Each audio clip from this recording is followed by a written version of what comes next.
Estamos dentro dessa série, segunda semana apenas. Ah, Lorena, não vi domingo passado. Já está lá, disponível na CN Aracaju, no YouTube, né? E aí você pode assistir. Quem lembra qual foi a semente da semana passada? Ih, já esqueceram. Gente, não pode deixar de anotar, porque essas sementes é a sua jornada de libertação financeira, amém? Então, semana passada foi a semente do arrependimento. Lembra que Davi foi lá, comprou a eira de Araúna? Lembra que falamos sobre isso? E hoje nós vamos para a segunda semana, com o título aí, A Semente que Abre o Futuro.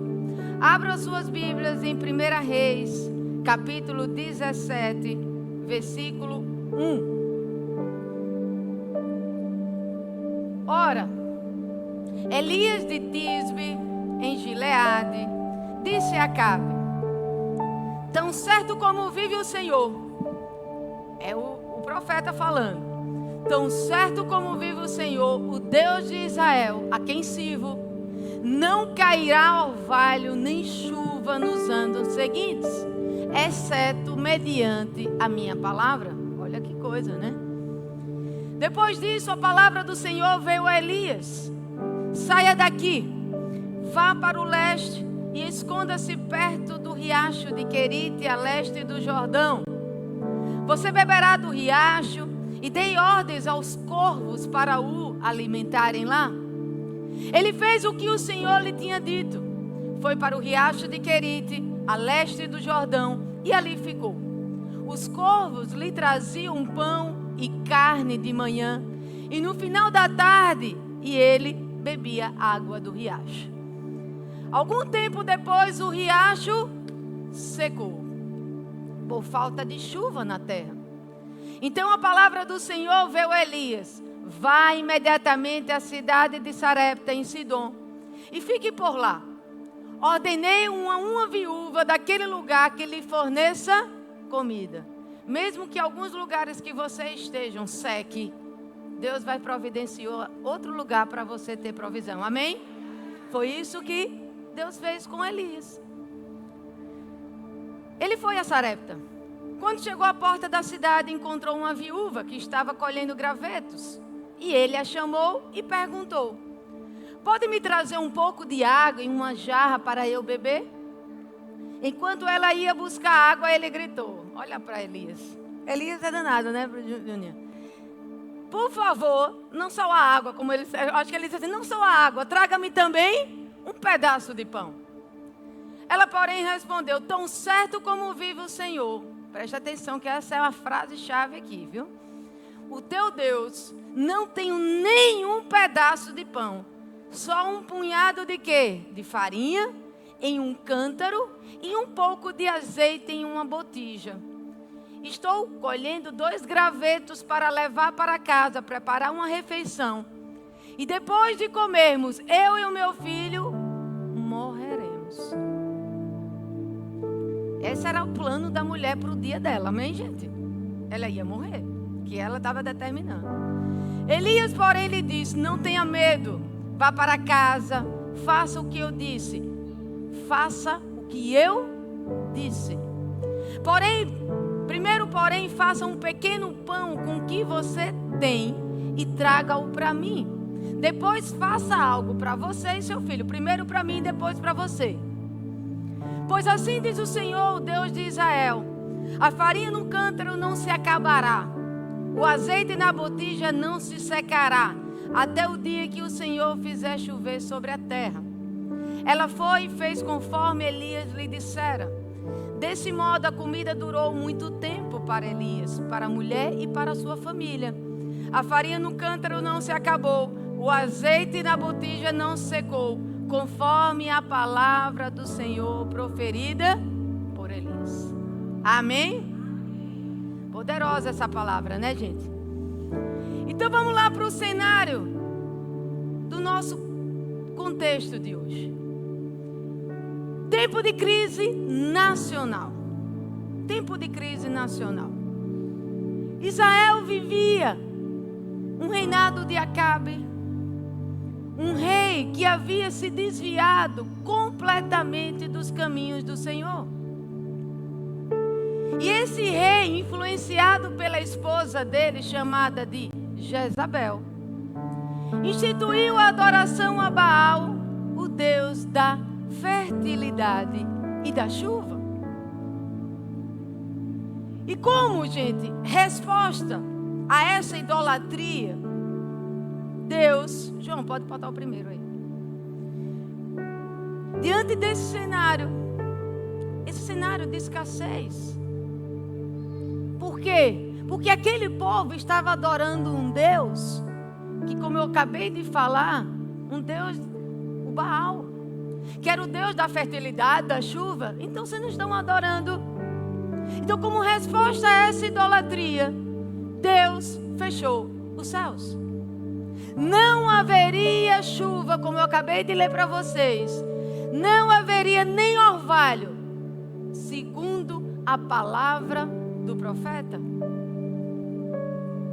Então, gente, a seca, claro, sem chuva, traz o quê? Não tem como ter plantação. A chuva trouxe seca, a chuva trouxe fome, a chuva trouxe escassez e desespero para aquele povo. Era além de um cenário espiritual, porque Deus tinha respondido àquela idolatria com essa seca. Era um cenário emocional, era um cenário econômico, inclusive. Como eu falei, não tinha comida. E no meio da crise, Deus não abandonou o profeta dele, que era Elias. Eu li para vocês nos primeiros versículos que Elias tinha sido sustentado por Deus ali no ribeiro de Querite. Ele, professora Silvaneide, cadê? Era alimentado com os corvos, né? Trazendo pão, trazendo carne. Mas quando o ribeiro secou, Deus lhe deu uma nova instrução. Qual é a instrução que Deus está lhe dando hoje? Essa palavra, gente, vai ter momentos onde, se você não fizer, não flui. Vai ter várias instruções, mas se você não fizer, não vai. E no versículo 9 eu li para vocês: levanta-te, vai a Sarepta, que pertence a Sidom, e habita ali. Eis que ordenei ali uma mulher viúva que te sustente. Acabou a seca, acabou a água por conta da seca, por conta desse cenário aqui. Mas quando eu estava lendo, eu já falei para vocês: quem lhe sustenta não é água, não é pão, é o próprio Deus. E no dia que acabar aqui, Ele levanta outro para poder lhe sustentar. E Ele manda, sabe para onde? Para Sarepta. Sarepta, professora, não era um território de Israel. Era uma terra estrangeira, na região de Sidom. O berço da idolatria de Jezabel. E Deus, mais uma vez, mostra a provisão. E preste atenção. Deus agora coloca a provisão para Elias de um lugar improvável a partir de uma pessoa improvável. Ele manda ir atrás de quem, gente? De uma mulher viúva.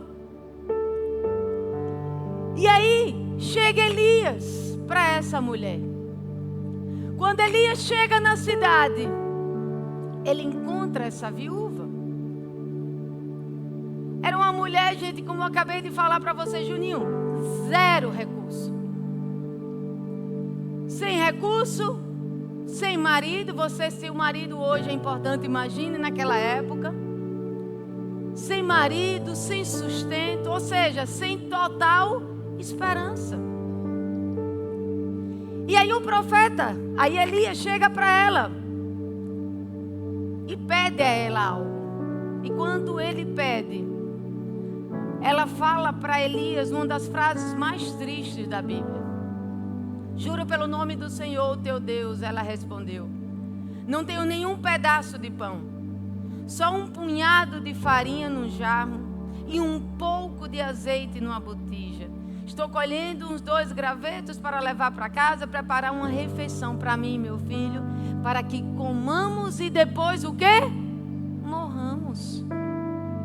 Ou seja, aquela mulher tinha dado ali para ela uma sentença de morte. Ela tinha desistido da vida. Ela estava diante daquele cenário do último capítulo da escassez. Mas foi exatamente nesse último capítulo que Deus escolheu para começar uma nova história com ela. E talvez hoje, Lorena, eu vim nessa manhã, talvez não num cenário semelhante a esse, mas parecendo que era o fim para a minha vida, para a minha história no meu casamento, para a minha história financeira, para a minha história no meu trabalho. E o que eu quero dizer para você nessa manhã, que talvez essa história é o cenário que Deus vai usar para começar um novo ciclo na sua vida.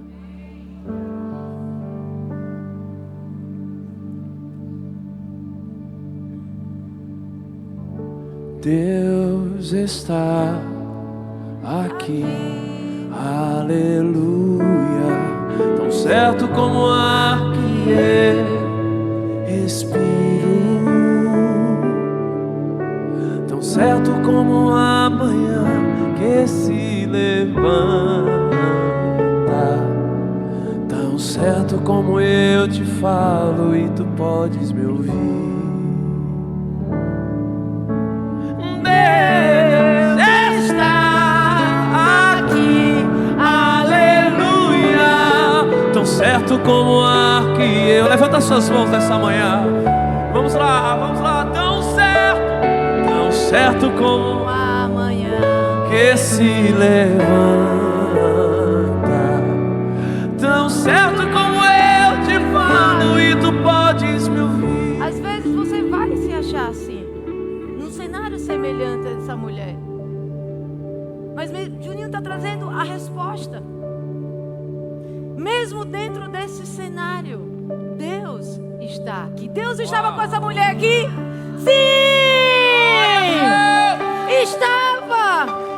Olha aqui o profeta! O profeta estava ali, enviado por Deus. A gente não sabe. Quando eu estava lendo essa história, a gente não sabe se Elias estava ali por ele, se estava ali por ela, Juninho. A gente não sabe. O que importa é que Deus estava ali. E aqui eu quero chamar uma atenção de vocês. Talvez realmente aquela mulher estivesse no fim das reservas dela. Mas o ponto hoje aqui que eu quero chamar o destaque é que muitas pessoas que ainda não estão no fim das suas reservas, em termos reais, estão vivendo como se estivesse, como se já estivessem acabado, por conta de uma mentalidade. Uma mentalidade de escassez. Mesmo ainda tendo o suficiente, Daniel. Mesmo ainda tendo algo. As pessoas vivem muitas vezes achando que acabou. E o que eu quero provar para vocês é que a escassez não é sobre o que tem na sua conta bancária, é sobre uma mentalidade, é um problema da sua alma. É uma condição da alma, antes de ser uma condição financeira. E aí você pode dizer, Lorena, então o que é essa mentalidade? Para ver se eu tenho isso. O que é essa mentalidade de escassez, Juninho? Porque se nós não entendermos que existe, às vezes, pensamentos que estão levando a gente para o fundo do poço, você vai estar cheio e você achar que não tem. Então a escassez é um modo de pensar que enxerga limites em tudo. Eu trouxe algumas frases. Eu não posso. Eu não tenho. Não adianta tentar. Vai acabar. Nem tenta, gente. Nem faz. Mas já antes de acontecer, já está dizendo que não vai acontecer. Então essa pessoa, por conta da mentalidade dela, ela começa a reter. Ela começa a temer. Ela começa a comparar o outro. Ela começa a duvidar de que Deus está nessa história. É aquela história, lembra daquela história? Você pega aqui.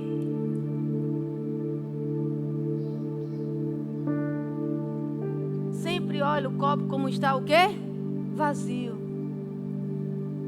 Quando você olhar para um copo que não estiver cheio aqui, dessa forma até a boca, você olhe para esse cenário. A partir de hoje você vai dizer: esse copo, essa situação, essa área da minha vida pode não estar cheia, mas tem um poder, um potencial de multiplicação, porque Deus vai agir nessa provisão, nessa situação. Você tem que olhar para isso aqui. Não, tá seco. Não tá seco. Está com um potencial de multiplicação. Está com um potencial de milagre. Está com um potencial de eu ver a glória de Deus se manifestando. E aí, diante disso, se você não começar a pensar dessa forma, como Deus vai multiplicar? Deus não multiplica, gente, aquilo que o medo retém. Enquanto você viver com medo de entregar, medo de colocar à disposição, você vai travar o fluxo da prosperidade na sua vida. Então, por isso a mentalidade de escassez é algo tão ruim, Juninho. Porque ela fecha o céu. Quando eu comecei essa história toda na Comunidade das Nações, eu não tinha essa mentalidade que a pastora tem. Ela tem uma mentalidade totalmente de prosperidade. E glória a Deus por isso, porque ela está me levando para esse lugar. Cada dia mais. O que acontecia? Eu não conseguia entender isso. Eu conseguia ver na vida dela. Mas eu não conseguia entender, porque é um fluxo. Você só vai conseguir viver quando você se coloca nesse cenário. E eu via ela dando, ela dá muito. Mas eu vejo também ela recebendo e recebendo muito. Só que para você receber muito, primeiro você tem que dar. Para que você entre no fluxo da prosperidade. Lorena, como é que eu posso saber se eu realmente tenho essa mentalidade? Uma mentalidade de escassez. Botei algumas coisas aqui, alguns sintomas que a gente, se tivesse dentro de uma sala de cura e restauração, vamos ver os sintomas. Medo constante de faltar.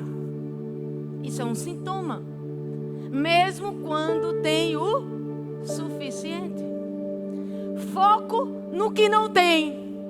Em vez de você ser grato pelo que tem, você só foca naquilo que não tem. É aquilo que está o quê? Faltando. Ninguém comemora esse pedacinho aqui, não é verdade, gente? Porque só comemora, parece, o que não tem. Só foca no que não tem. Outro sintoma, tendência à retenção. É aquela pessoa que acha que se der, Juninho, vai perder. Aí começa a reter. Começa a guardar. Começa.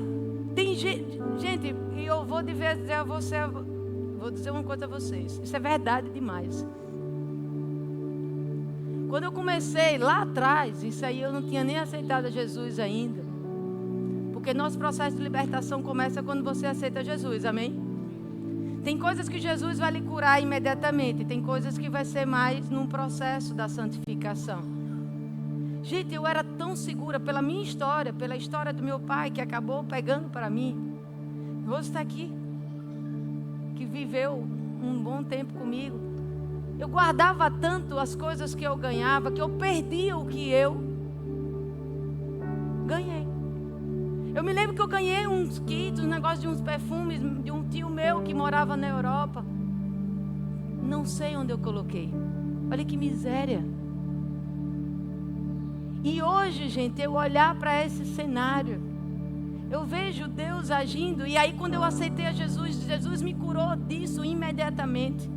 Eu olhava para aquele cenário de meu pai em algumas situações de retenção e eu dizia, não é isso que eu quero para a minha vida. Então, não precisou de conselheiro não, eu não conhecia de cura e restauração. Eu só olhava para aquele cenário e eu dizia, meu pai é assim e eu não vou ser assim. Hoje, meu pensamento é muito maior em relação a essas situações. Mas começou eu dizendo não a uma mentalidade que tinha vindo do meu pai para mim. Outro sintoma, aquelas pessoas que por qualquer coisa que você fale para elas, você diz assim, vamos fazer essa coisa. Não posso. Não dá. Não vai dar jeito dessa forma. Isso é uma mentalidade de escassez. Você não deixa nem Jesus entrar para fazer um milagre, Juninho. Talvez não possa para você, mas para Jesus possa.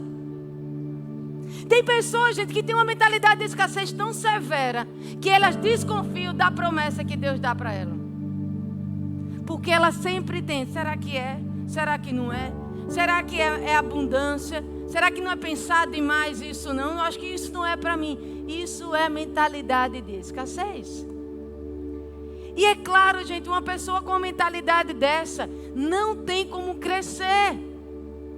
Não tem como prosperar. Porque se você tem uma mentalidade dessa, você não vai o quê? Entregar.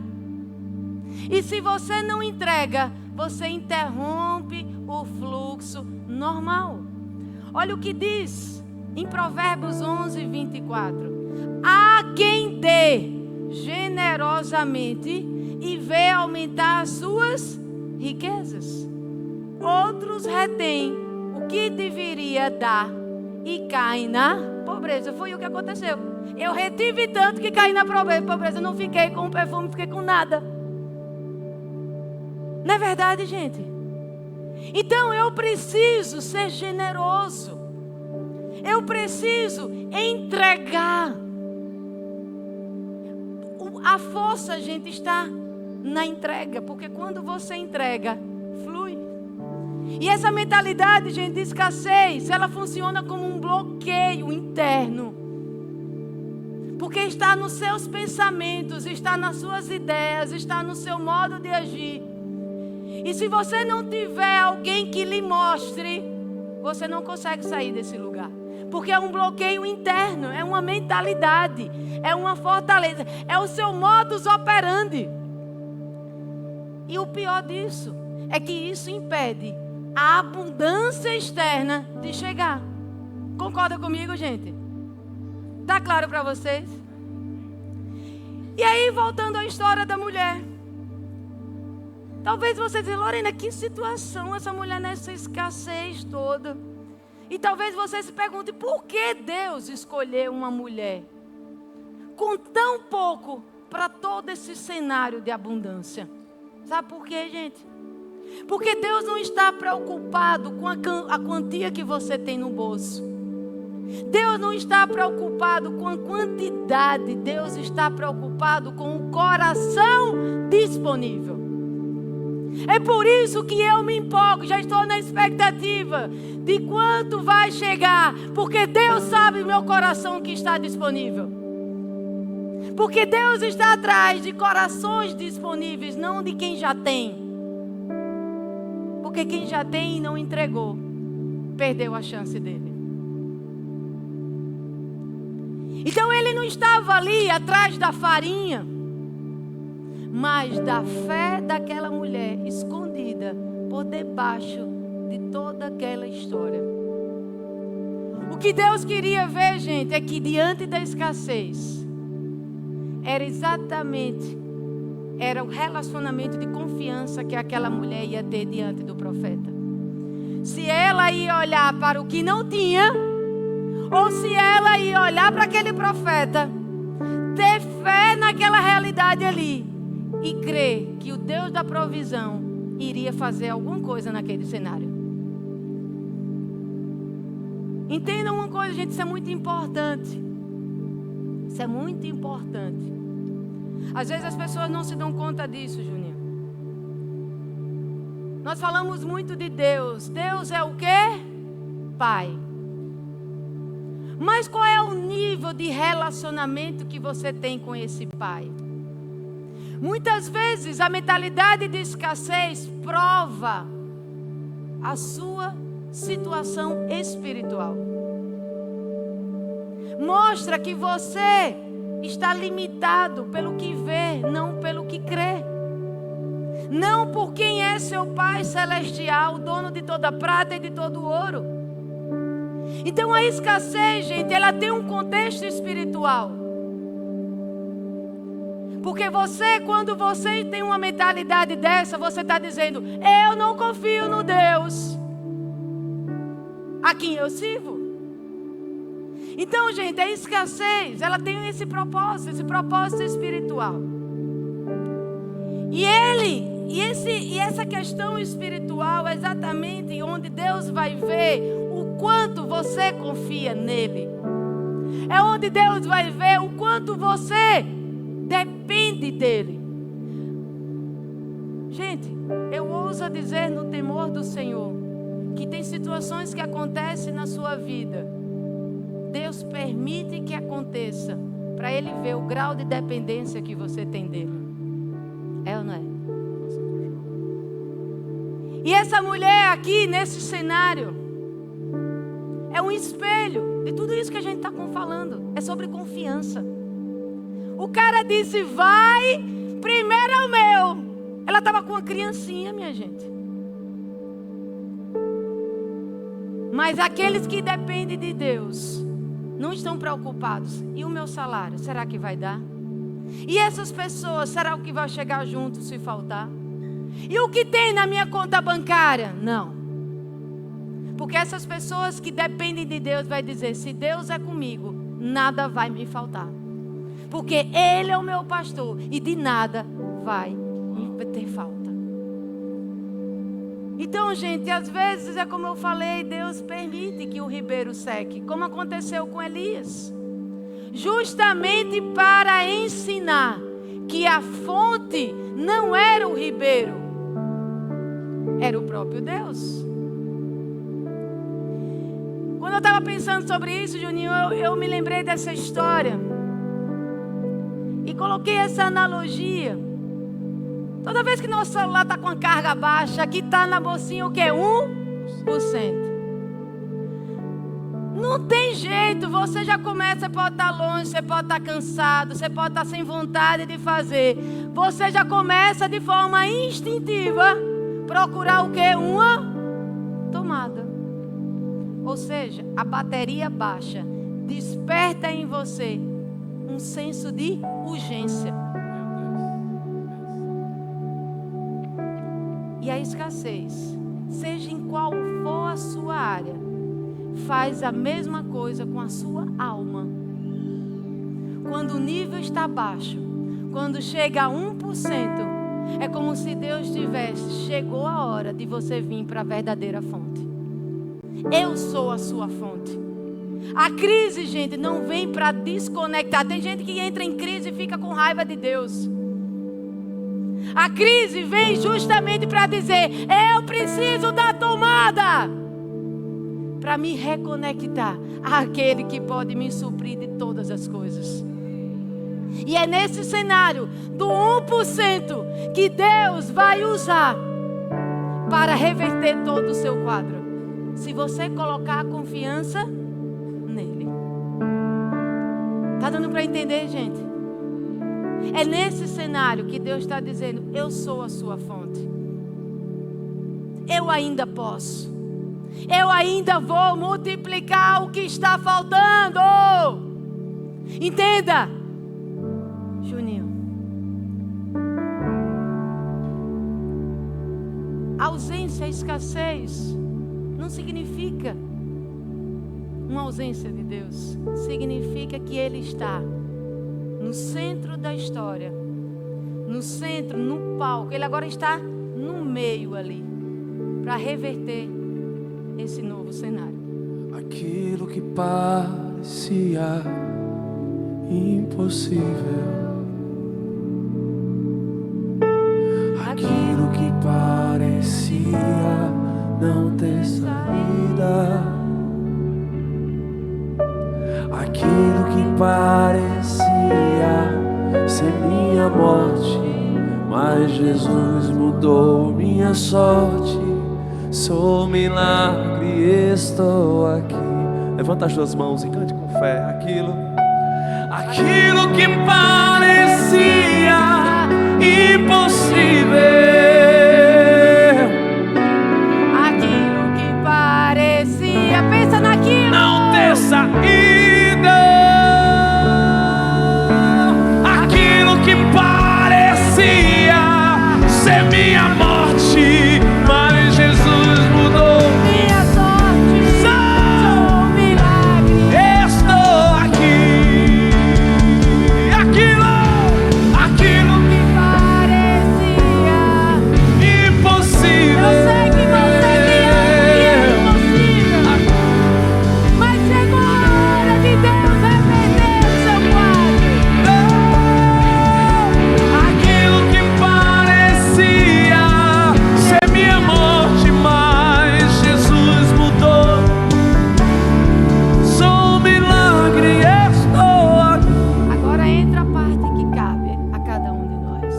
Veja o que essa mulher fez. Versículo 13 diz assim: Elias, porém, lhe disse: não tenha medo, vá para casa e faça o que eu disse. Mas primeiro faça um pequeno bolo com o que você tem e traga para mim.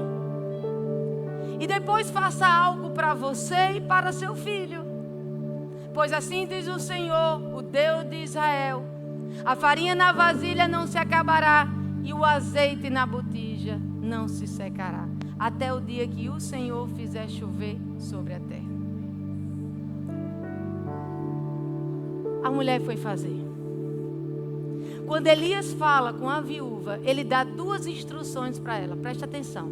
Primeira, não temas, não tenha medo.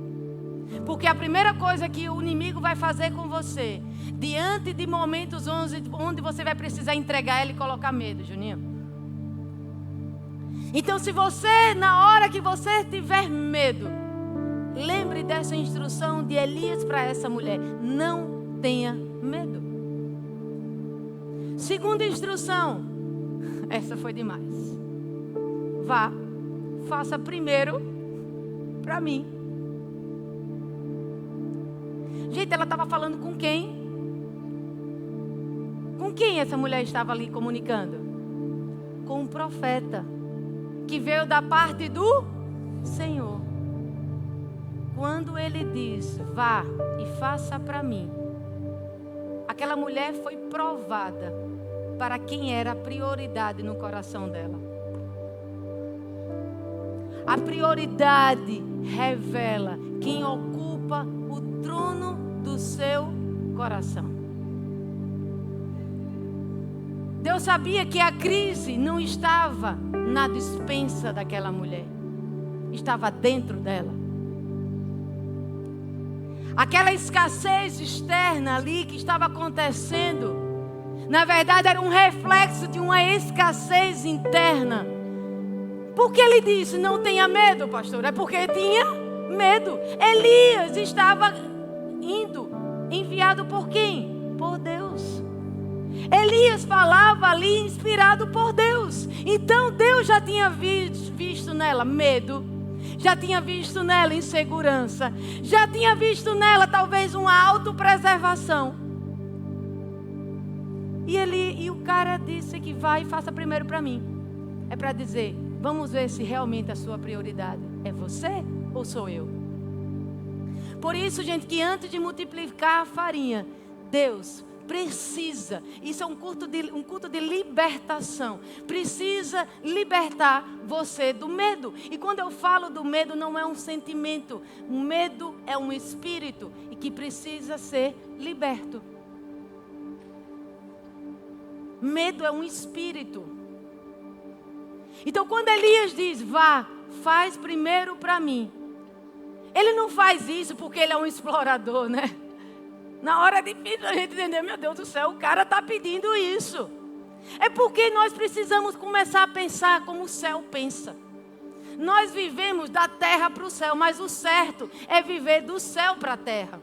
Se Elias era um profeta, eu preciso primeiro atender o profeta, porque ele veio do céu para a terra.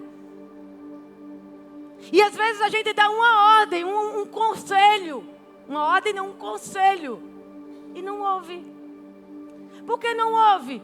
Porque não recebe que vem da parte de Deus. Então Elias deu àquela mulher uma oportunidade de viver um milagre. E ele diz assim: faça um pequeno bolo com o que você tem e traga para mim. Não era sobre comida, gente, que ele estava falando ali. É sobre confiança. Deus sempre vai lhe pedir algo, gente. Preste atenção, se Deus estiver lhe pedindo algo, na verdade, Ele vai revelar o seu coração, a depender do que vier. Bom ou ruim, isso revela o que tem dentro. Não é sobre dinheiro, é qualquer coisa que eu estou falando. Às vezes tem pessoas que têm família, prioridade, tudo bem, mas não é maior do que o próprio Deus. Essa mulher, a família dela era ela e esse menino, não era verdade, gente? E ela teve que priorizar para obedecer a instrução, quem? O profeta. Então, aquilo que representa, seja qual for a sua história, esse é um teste de governo espiritual sobre a sua vida. Porque no mundo espiritual, gente, a entrega é muito mais do que uma transação. A entrega, preste atenção, isso é muito profundo. Quando eu estava preparando essa mensagem, eu disse: nossa, que profundidade isso. A entrega, gente, não é sobre transação. Se eu chegar, gente, vamos fazer uma oferta aqui. Não é sobre uma transação. Vamos comprar cadeiras novas. Não é sobre uma transação. É o que aquelas cadeiras novas vão significar num lugar como esse. É uma declaração de quem domina quem. Quando entregamos aquilo que Deus pede, é como se você estivesse dizendo: o dinheiro não me governa, Deus me governa. As coisas do Senhor me governam. É sobre isso. Então a obediência financeira, gente, muda o comando espiritual da nossa vida. O que antes era regido por medo, aquela mulher tinha medo de faltar, passa a ser agora, Juninho, guiado pela confiança na fidelidade do Senhor. Aquela semente aqui, essa era a semente dela. Ela estava produzindo para entregar para o profeta. Qual é a semente dela aí? A nossa é esse negocinho aí que está na mão. A semente dela foi esse pão sendo preparado. Só que esse pão sendo preparado, aquilo ali era muito mais do que um pão sendo preparado.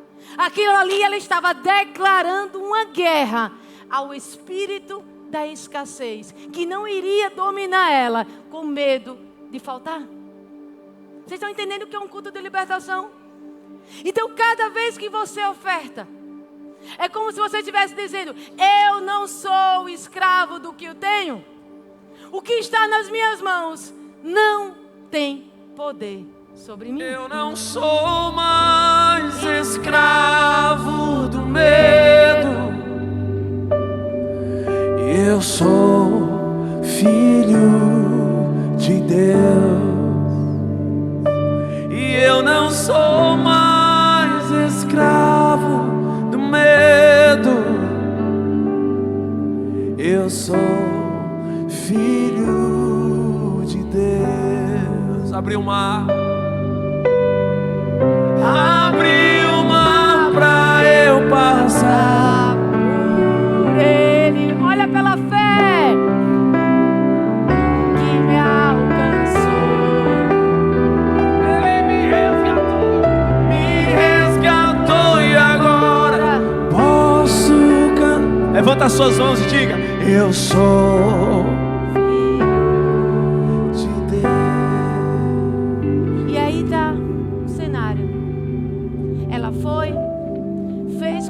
conforme Elias lhe disseram.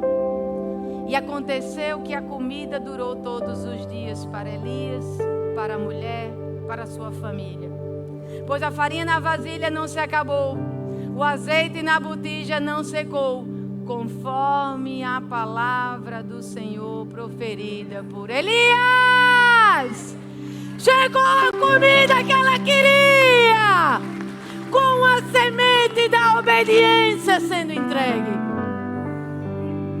Essa é a semente da obediência. Aquela mulher, gente, lembra da história? Ela começou o dia esperando que naquele dia ela ia morrer. Ela planejou inclusive a morte dela. Eu vou comer, depois eu morro. Mas Deus transformou o fim em um novo começo.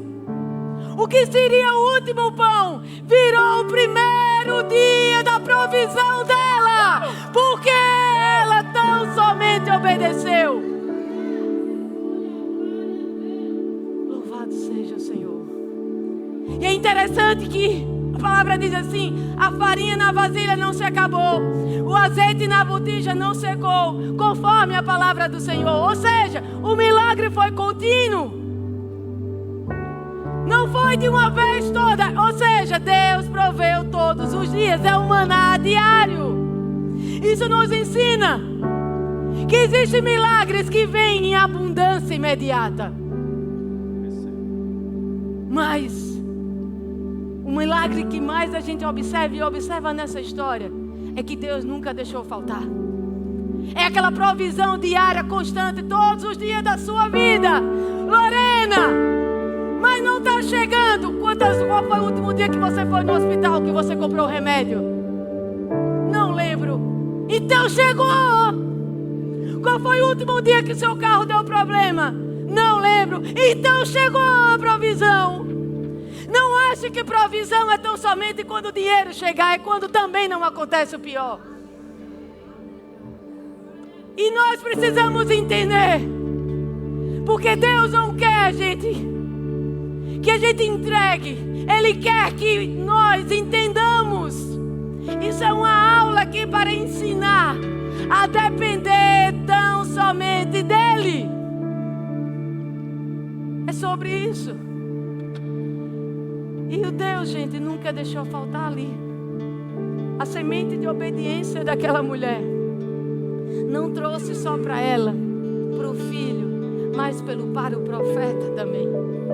Então a farinha e o azeite só se renovaram, porque primeiramente aquela mulher foi o quê? Obediente. Aquela mulher entregou em obediência. Ela compartilhou aquilo que ela tinha e que queria reter só para ela e para a família dela. Então o segredo da multiplicação está nisso, na entrega. Quanto cada vez mais você segura com o medo, com a retenção. Ah, Lorena, mas é tudo que eu tenho. Deus está dizendo, é esse tudo que eu quero.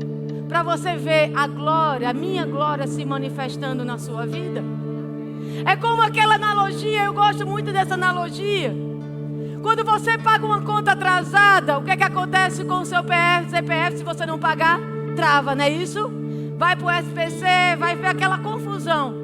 Suas contas são bloqueadas, você não consegue um cartão novo, você não consegue um crédito, você não consegue um contrato novo, tudo que depende de financeiro. Mas no momento em que a dívida é quitada, o nome é limpo e as portas voltam a se abrir. Da mesma forma no mundo espiritual, há pendências. Tem pessoas que têm pendências invisíveis porque não estão entregando. E o fluxo da provisão está parado. Por conta do medo, por conta da incredulidade, por conta da avareza, por conta da desobediência. Mas quando você decide semear em obediência, essa é a nossa mensagem hoje. Semente da obediência. É como se você estivesse destravando.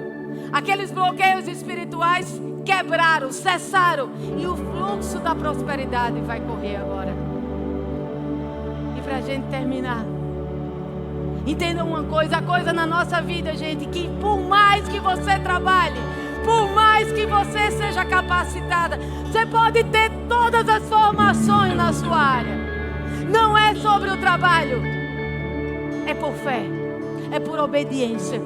Tem portas que não se abriram, apesar do seu currículo, apesar do seu network, apesar da sua força. Elas não se abriram porque você ainda não reconheceu a semente de obediência. E nós agora, gente, queremos celebrar o que aconteceu com essa mulher. O futuro dela começou na obediência. E nós agora, eu disse, pastora, me permita deixar o ofertório para o final. Porque eu quero, assim como Deus deu a Elias a instrução, eu recebi essa instrução da parte de Deus. Deixe o ofertório para o final, para que eles tenham a oportunidade de semear a semente da obediência, mesmo que falte. Então o Jundinho vai cantar uma música. Aqueles que quiserem ofertar, vai estar aqui os ofertórios. Aqui, Lorena, eu não tenho nada hoje. Nada. Não deixe de entregar a sua semente aqui na frente também. Os que vão ofertar, deixe a semente, como a gente fez semana passada. E todos se levantem, crendo que hoje foi uma libertação financeira nessa área da sua vida. Espírito, em verdade te adoramos, te adoramos. Em espírito, em verdade